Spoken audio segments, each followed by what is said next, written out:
Salut les amis, eh bien je vous retrouve pour cette guidance qui concerne la semaine du vendredi soir au vendredi suivant. Et donc là c'est à partir du vendredi 30 août. Voilà, donc c'est une façon de terminer les grandes vacances pour la plupart d'entre nous.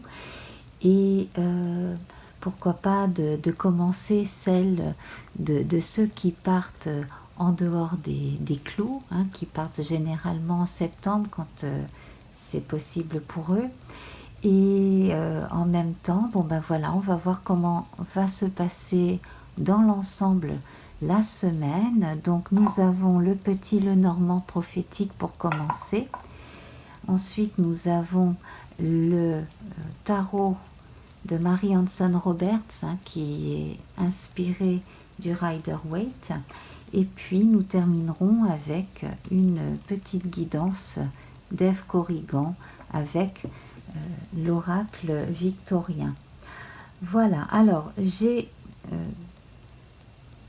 par souci de présentation, hein, d'être sûr que tout allait bien être vu par tout le monde, donc j'ai déjà tiré les cartes, j'ai sorti aussi celle de la coupe, nous avons l'ours et nous avons ici les cigognes. Donc c'est de très bon augure, ça augure de très très bonnes choses qui vont évoluer sur le plan matériel, c'est très bon aussi sur le plan familial, donc pour les personnes qui voient leur vie sentimentale mais surtout familiale évoluer, on a de bons aspects ici, des naissances à venir, il y a certains messieurs parmi vous qui vont bientôt être grands-pères, c'est ce qu'on me dit. Voilà, donc beaucoup de belles choses en perspective, beaucoup de changements. Et puis pour les personnes qui se demandent quand elles vont déménager, ben pour certaines d'entre elles, c'est imminent aussi. Voilà. Donc on va les laisser ici, ces deux-là. Et alors on va commencer avec le feu. Donc nous avons la lune avec cette carte là, j'espère que vous voyez bien, que la lumière est assez forte. Donc la lune dans le feu, donc ici en fait c'est l'inspiration qui va être le moteur de la semaine. Donc écoutez bien votre inspiration, votre intuition, faites attention à vos rêves, pour certains ils peuvent être prémonitoires, donc ce serait plus des songes que des rêves. Faites attention aussi aux signes, petits signes comme ça que l'univers vous envoie. Et pour ceux qui s'intéressent à l'astrologie, eh bien, la lune devrait avoir son importance cette semaine, peut-être plus que les autres, là, en cette fin août, et qui donc embraye sur le début septembre. Hein.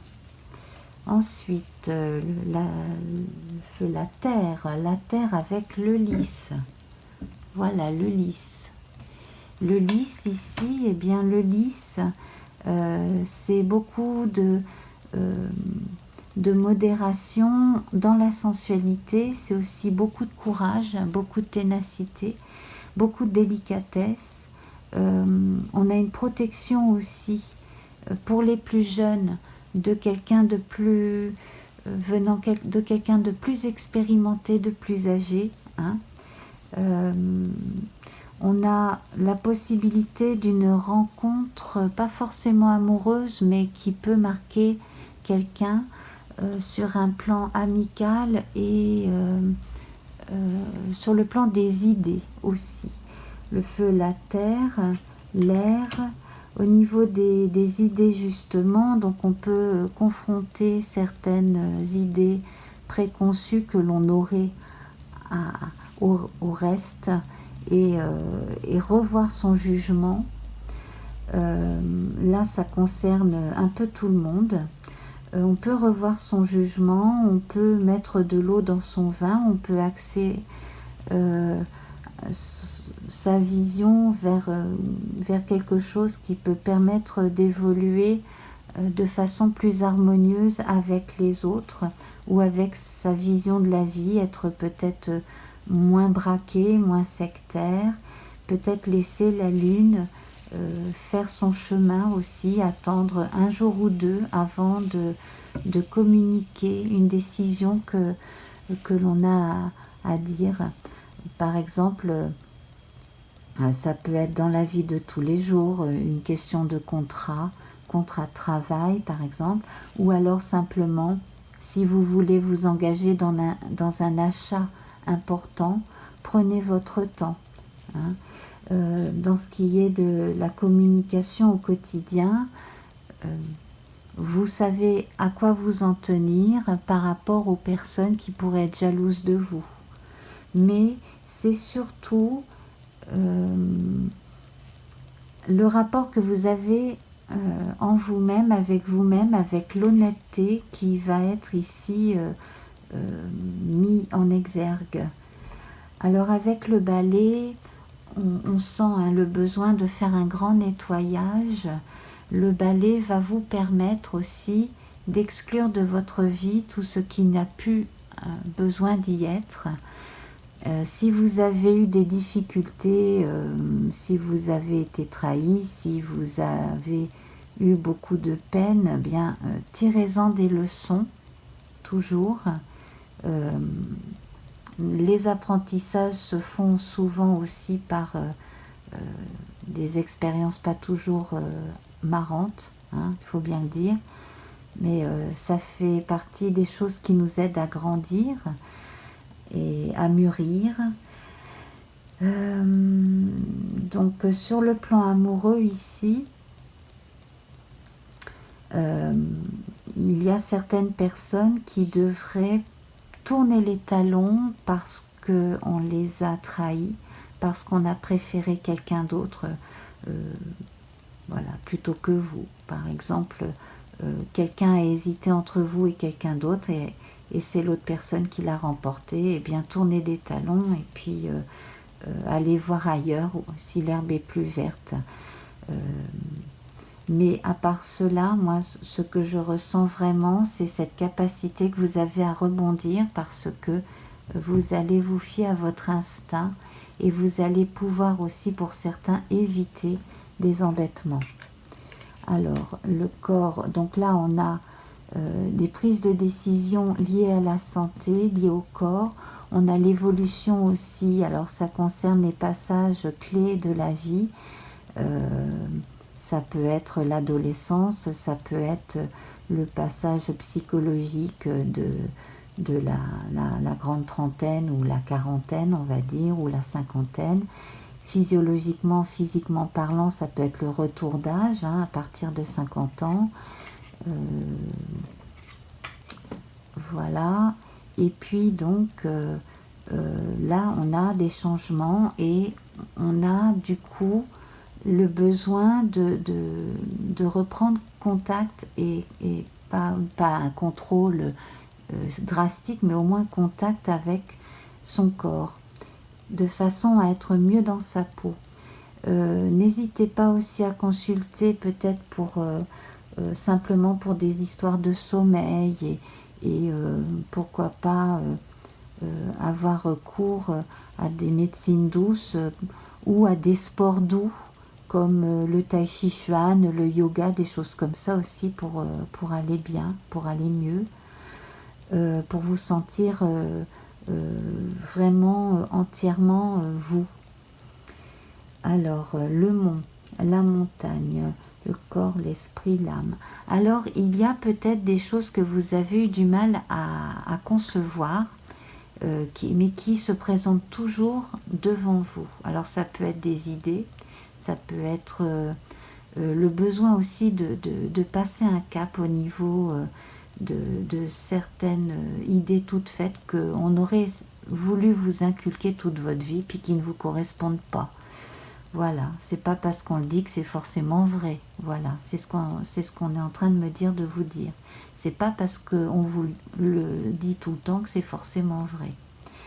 Donc, vous fiez-vous vraiment à votre expérience et à votre intuition et privilégiez les choses qui vous font du bien et n'allez pas écouter les personnes négatives et les mauvais coucheurs. Voilà. Ensuite, on a l'homme ici, dans la partie âme, amour. Hein. Donc,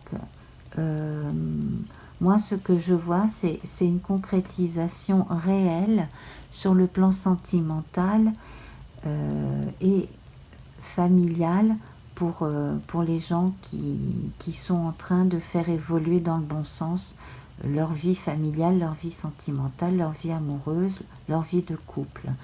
Pour les gens qui ont tourné des talons, qui ont laissé derrière eux les soucis sur le plan sentimental ici, j'ai bien envie d'en prendre une autre, mais moi j'ai vraiment l'impression qu'il y a du renouveau qui s'annonce. Oui, c'est ça, vous voyez la lettre.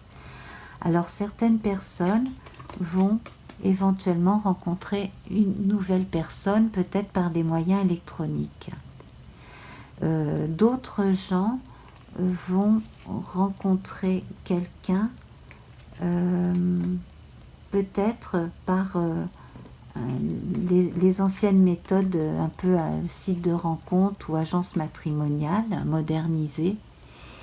Mais aussi, moi je vois que chez certaines personnes, vous devriez avoir des nouvelles d'un ancien amoureux ou d'une ancienne amoureuse.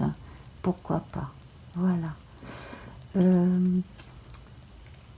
Donc ça, ce serait à creuser éventuellement, peut-être, si ça vous parle et que vous avez une question à poser sur le plan sentimental après, dans le live, on pourra voir ça. Hein.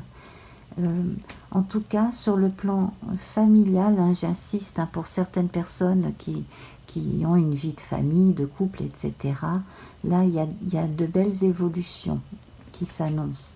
Et je confirme hein, l'arrivée d'enfants dans certaines familles. Alors, la part la moins faste de la semaine, c'est tous les cancans. Hein. Ça apparaissait ici. C'est vraiment tous les gens qui parlent pour ne rien dire ou qui ont des idées toutes faites et puis qui donnent un avis qu'on ne leur a pas demandé aussi, ou qui vont asséner des vérités qui n'existent pas. Hein. Voilà. Donc ne pas écouter ces gens-là, les oiseaux de mauvais augure, on ne les écoute pas, tout simplement. Et puis, la part faste, ici, c'est la femme. Alors nous avions l'homme ici, hein, donc la partie yang, la partie active et puis qui aide à concrétiser les choses sur le plan sentimental. Et là, on a la part yin, sentimentale, intuitive, qui confirme ici ce que je vous disais avec la lune. Donc, tout est à mettre en lumière à ce niveau-là. L'intuition, l'affection, hein, voilà, tout ça, c'est à privilégier cette semaine. Les mauvais coucheurs, on n'y fait pas attention. Et en conclusion, nous avons l'étoile. Donc, croyez en votre bonne étoile. Il y a une part de chance, bien entendu, mais vous contribuez à votre propre chance en étant positif et en étant gentil avec vous-même, tout simplement. Voilà. Alors, je vais nous tirer une carte ou deux du tarot de Mary Hanson Roberts pour un complément. Voilà. Et nous avons la dame d'épée. Alors souvent elle figure le veuvage. Donc là on est en train d'indiquer que c'est la fin de l'hiver spirituel et sentimental qui approche pour certaines personnes. Et je vais sortir une carte de plus pour ce qui est de dame veuve, hein, parce que c'est plutôt la femme veuve ici. Alors nous avons le petit valet de coupe qui est très joli, très mignon. C'est vraiment une très jolie carte. Alors ici on va parler d'espoir, on va parler de nouveaux commencements qui sur le plan sentimental vont être un peu timides et vont avoir besoin de lenteur et de douceur. Donc également on m'indique que une dame qui a élevé ses enfants toute seule devrait pouvoir faire une belle rencontre sur le plan sentimental prochainement. Voilà. Et puis concernant un enfant qui commence dans la vie, hein, quelqu'un qui commence soit sur le plan professionnel, soit un apprentissage, soit qui passe un cap à l'école ou au lycée ou peut-être même à l'université, eh bien il y a des choses très belles qui s'annoncent à lui, aussi bien sur le plan personnel que sur le plan des études. Donc ça c'est pareil, si vous vous sentez concerné par cette dernière révélation là, eh bien on pourrait voir ça en live tout à l'heure ensemble. Voilà. Alors on va tirer à présent une carte du petit oracle victorien d'Ève Corrigan. Alors la voici. Voilà, j'espère que vous voyez bien. Alors je vous la lis, hein. Il s'agit de la lumière. Éclaire ce qui ne se voit pas. Sous la lumière, tu trouveras des révélations, des terres d'inspiration parsemées de jeunes idées pour démêler la situation. Alors je répète, hein. Éclaire ce qui ne se voit pas sous la lumière, tu trouveras des révélations, des terres d'inspiration parsemées de jeunes idées pour démêler la situation. Éclaire ce qui ne se voit pas. Sous la lumière, tu trouveras des révélations, des terres d'inspiration parsemées de jeunes idées pour démêler la situation. Alors la lumière ici, on peut la voir symboliquement dans les cheveux clairs du page, hein, ici. Donc le petit jeune homme, le valet de coupe, qui va nous parler de sentiments, qui va également faire référence aux signes d'eau. Donc les signes d'eau, hein, Cancer, Scorpion, Poisson sont très intuitifs, vous parlent d'intuition. On va donc, comme tout à l'heure, évoquer la femme bien aspectée avec le côté yin intuitif et la fameuse lune que nous avons vue en début de tirage. Voilà, donc tout se recoupe bien. Faire la lumière sur des zones d'ombre dont on n'a plus besoin, hein. Et puis une fois qu'on a bien réalisé tout ce que l'on veut et tout ce dont on ne veut plus, eh bien on passe un grand coup de balai et on fait sortir de sa vie les gens qui n'ont plus leur place. Et on garde avec soi les gens qui en valent vraiment la peine. Et puis surtout, on fait attention à ce que l'on veut soi pour soi. Voilà. Alors, je vous embrasse. Et pour ceux qui sont présents donc ce vendredi soir, je vous dis à tout de suite pour le live. Bisous.